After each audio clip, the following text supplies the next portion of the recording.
Assalamualaikum warahmatullahi wabarakatuh. Pada kesempatan kali ini saya akan menjelaskan mengenai materi pengujian hipotesis. Seperti yang sudah kita ketahui bahwa hipotesis itu bisa diartikan sebagai dugaan atau jawaban sementara. Nah, apa itu hipotesis? Kita lihat di sini bahwa hipotesis itu dia berasal dari bahasa Yunani yang berarti hipo dan tesis, ya, dimana hipo itu dia berarti sementara, sedangkan tesis dia berarti pernyataan atau dugaan, sehingga bisa kita katakan bahwa hipotesis itu adalah dugaan atau pernyataan sementara. Hipotesis ini dia juga bisa diartikan sebagai suatu proporsi atau anggapan yang mungkin benar. Jadi dia mungkin benar, namun juga bisa berarti kebalikannya, mungkin salah. Hipotesis ini dia sering digunakan sebagai dasar pembuatan keputusan, pemecahan masalah, atau penelitian lebih lanjut. Asumsi dari suatu hipotesis juga merupakan data, namun karena ada kemungkinan terjadinya kesalahan, maka hipotesis tersebut harus kita uji terlebih dahulu sebelum bisa kita gunakan. Nah, kemudian bagaimana pengujian hipotesis? Perlu kita ketahui bahwa yang namanya hipotesis dia harus diuji dengan cara dinyatakan secara kuantitatif. Nah, pengujian hipotesis secara statistik inilah nantinya akan dihasilkan suatu output menolak atau menerima hipotesis. Nah, kriteria menerjemahkan dugaan penelitian ke dalam hipotesis diwujudkan ke dalam dua jenis hipotesis yang kita sebut sebagai H0 dan HA. Ya, dalam beberapa referensi yang lain disebutkan juga sebagai H0 dan H1. Sama saja ya, mau menggunakan H0 dan HA atau H0 dan H1 itu sama saja. Nah, apa itu H0 dan apa itu HA? Hipotesis yang dirumuskan dengan harapan akan ditolak kita sebut sebagai hipotesis 0 atau H0. Sementara penolakan dari hipotesis 0 ini nantinya akan mengakibatkan yang namanya penerimaan hipotesis alternatif atau HA. Nah, H0 dan HA ini dia bersifat komplementer, artinya dia saling berlawanan, ya. Apa yang ada dalam H0 dia tidak terdapat dalam HA dan sebaliknya. H0 tentang suatu parameter harus dinyatakan dengan pasti sebuah nilai bagi parameter tersebut. Sementara untuk HA dia membolehkan beberapa alternatif. Misal, jika kita menyatakan H0 sebagai probabilitas suatu pendugaan adalah 0,5, maka dalam hal ini HA atau hipotesis alternatif itu dapat berupa 3 jenis, yaitu bisa saja probabilitasnya lebih besar dari 0,5, atau probabilitasnya kurang dari 0,5, atau probabilitasnya tidak sama dengan 0,5.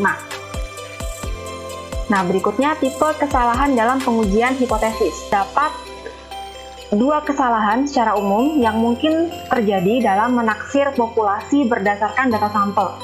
Yaitu yang pertama, ada yang disebut sebagai kesalahan tipe pertama, yaitu adalah suatu kesalahan bila menolak hipotesis 0 atau H0 yang benar atau yang seharusnya diterima.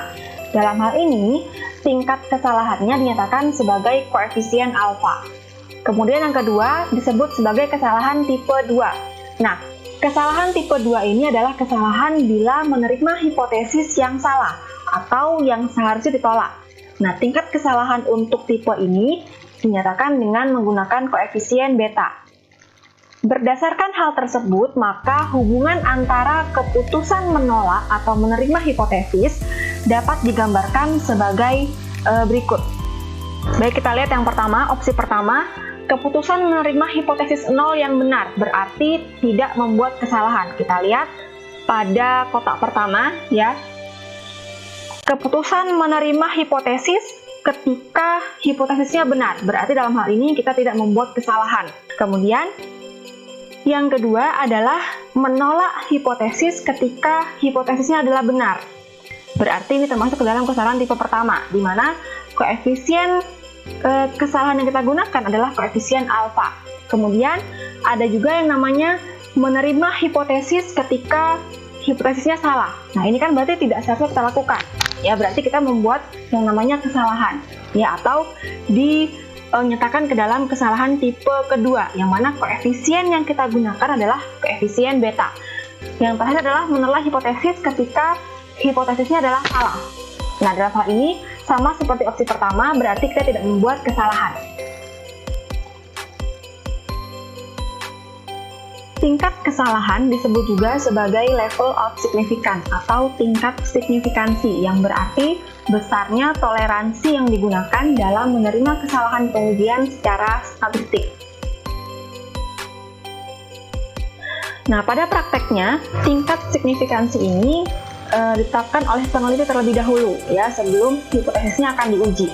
Nah, biasanya tingkat signifikansi yang diambil itu adalah 0,01, 0,05 atau 0,1, atau bisa juga kita tulis sebagai 1%, 5%, dan 10%. Jadi tingkat signifikansinya bisa 1%, ya, atau 0,01, atau tingkat signifikansinya bisa 5% atau 0,05,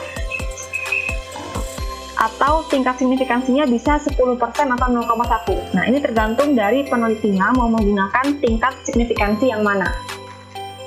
Misalkan tingkat signifikansi yang diambil adalah 1%, ya, atau 0,01.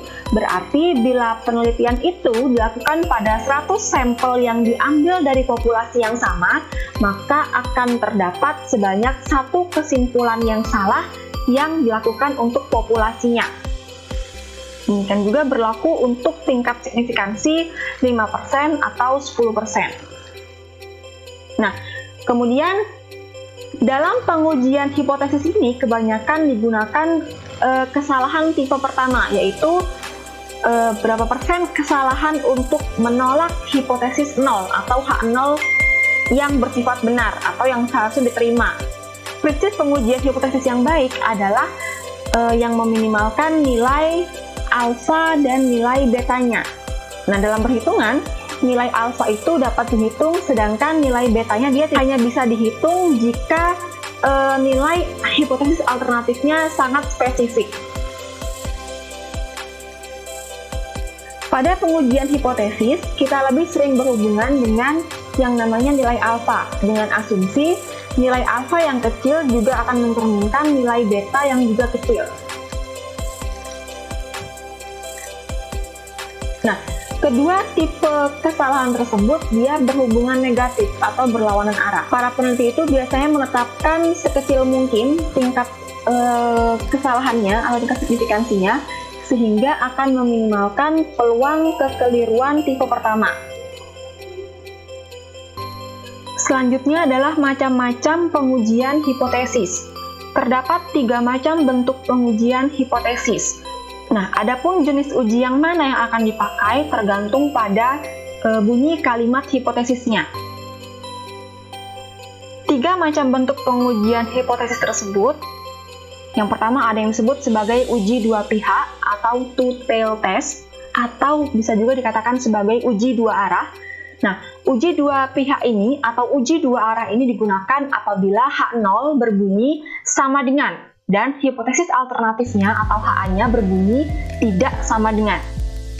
Kemudian, 2 yang terakhir adalah uji pihak kiri dan uji pihak kanan.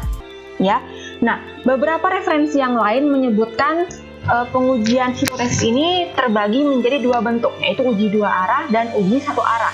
Di mana uji 1 arahnya ini dalam hal ini, ya dalam materi kita ini dia dibagi lagi menjadi 2, yaitu ada uji pihak kiri dan ada uji pihak kanan.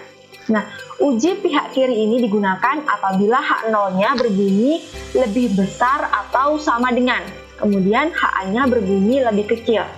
Kemudian untuk uji pihak kanan, dia digunakan apabila H0-nya berbunyi lebih kecil atau sama dengan dan HA-nya berbunyi lebih besar. Jadi antara uji pihak kiri dan uji pihak kanan itu dia berlawanan. Hipotesis yang berupa anggapan dapat didasarkan atas yang pertama teori, kemudian pengalaman, kemudian ketajaman berpikir. Seorang peneliti dalam penelitiannya dia pasti melakukan yang namanya studi literatur atau observasi. Nah, dalam prosesnya dari hasil studi teratur atau observasinya itu dia pasti akan menemukan dugaan-dugaan sementara ya yang menuju kepada terpecahkannya masalah yang sedang dia angkat. Nah, dugaan-dugaan sementara itu yang muncul dari proses pemikiran si peneliti dapat disebut sebagai hipotesis. Jadi, hipotesis di sini dia merupakan dugaan sementara ya, atau bisa kita artikan sebagai dugaan sementara yang dapat muncul dari proses pencarian studi teratur ya, atau proses pengalaman yang diperoleh oleh peneliti ya, atau observasi, kemudian dari buah pemikiran si peneliti itu juga. Nah, dalam prakteknya hipotesis yang akan diuji adalah H0 dan langsung disertai dengan yang namanya HA atau hipotesis alternatif. Nah, kemudian ketika kita menolak H0 ya, atau jika H0 ditolak, maka secara otomatis kita akan menerima yang namanya HA. Nah, cara merumuskan H0 dan HA ini dia tergantung pada jenis parameter yang akan diuji, kemudian jenis data yang tersedia. Nah, selanjutnya adalah kekuatan pengujian. Kekuatan pengujian ini dia dirumuskan sebagai K sama dengan 1 min beta. Ya, K itu dia berarti kekuatan pengujian, kemudian beta tadi adalah koefisien untuk kesalahan tipe kedua atau kesalahan jenis kedua. Makin kecil probabilitas kesalahan jenis kedua atau makin kecil nilai koefisien betanya, maka akan semakin kuat pengujian tersebut.